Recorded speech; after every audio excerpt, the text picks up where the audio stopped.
जामनेरला पूर किती आहे, जळगावला किती पूर आलाय.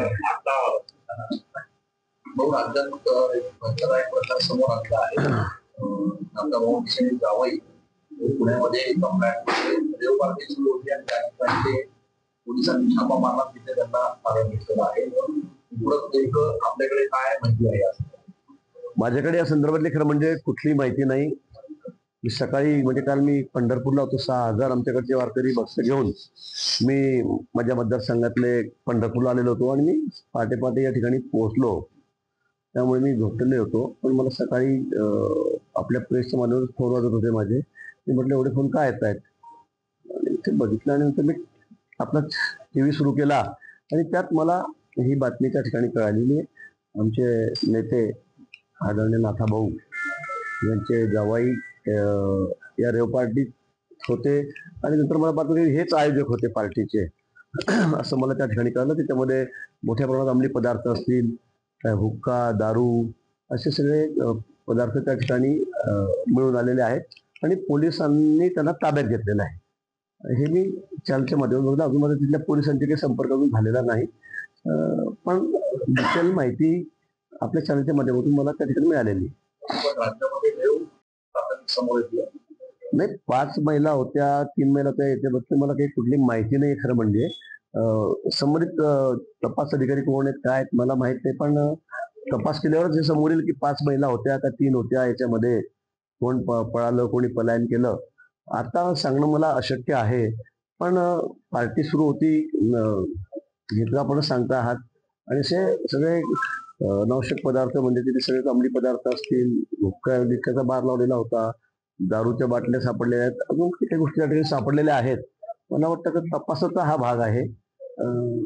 तपासात तिथे काय म्हणतायत की अशा पद्धतीचा ट्रॅप होईल याची मला पूर्वी कल्पना होती का? तसं वातावरण आहे राज्यात सध्या. नाथाभाऊ काय आणले असं ट्रॅप होईल असं मला वाटत होतं. मला संशय होता की अशा पद्धतीनं पुढे अडकवलं जाईल. अरे बापू, मग त्यांनी यांना अलर्ट करायचं होतं ना जावई बापूंना. त्यांनी त्यांना सांगायचं होतं की बाबा स्वतः असं सांभाळा, असं होण्याची शक्यता आहे. मला वाटतं या गोष्टीला कुठे अर्थ नाहीये. जे झालंय ते आपण मान्य केलं पाहिजे आणि ठीक आहे, तपासाचा भाग आहे हा. कोणी चूक केली असेल तर ते काय पडेल. मला असं वाटतं की नेहमी असंच बोलणं की काही झालं की यांनी केलं, काही झालं की त्यांनी केलं, काही झालं की हे षडयंत्र आहे. मला वाटतं प्रत्येक वेळेला असं षडयंत्र आपल्याशी कसं काय होत आहे, असं नाहीये. आणि म्हणून मला वाटतं की काय जे असेल ते समोर येईल. मग त्याच्यामध्ये काय काय त्या ठिकाणी काय काय जप्त केलंय काय नाही, मग कोणी आयोजन केलंय काय हे. आजकाल तर यंत्रणा सगळी इतकी सतर्क असते, म्हणजे इतकं अपडेट झालं की फोन नुसता घेतला तर त्यातून आपल्याला कळतं कोण कोणाशी बोलत. 7-8 लोकांचे जर फोन जर तपासले तर कोणी कोणाला निरोप दिला, कोणी कोणाला बोलवलं, हे सगळं त्यात कळेल ना. आपण असं आधीच कोणावर तरी आक्षेप घ्यायचा, जसं की जावयांना कडेवर घेतलं आणि त्यांना कोणीतरी ठेवलं तिथे, असं कसं काय कोणी म्हणू शकतो.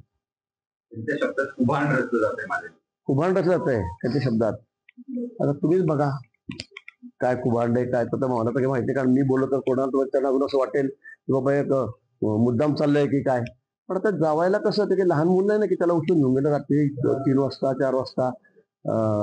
तर मी बघतो 3 वाजता रेट झाली, कोणी सांगतो 2:30 वाजता, वेगळे 4 वेगळे वेळ आहेत. असं कसं होईल.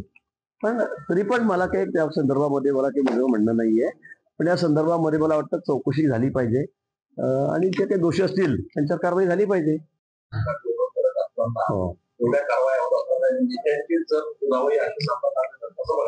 हा, खरं म्हणजे कालच नाथाभाऊंनी प्रेसमध्ये सांगितलं की बाबा चाळीसगावला एवढे अंमली पदार्थ का मिळतात, इकडनं कसे काय पकडले जातात, असं त्यांनी संशय व्यक्त केलेला होता. ते नेहमी अंमली पदार्थाच्या विरोधात बोलत असतात.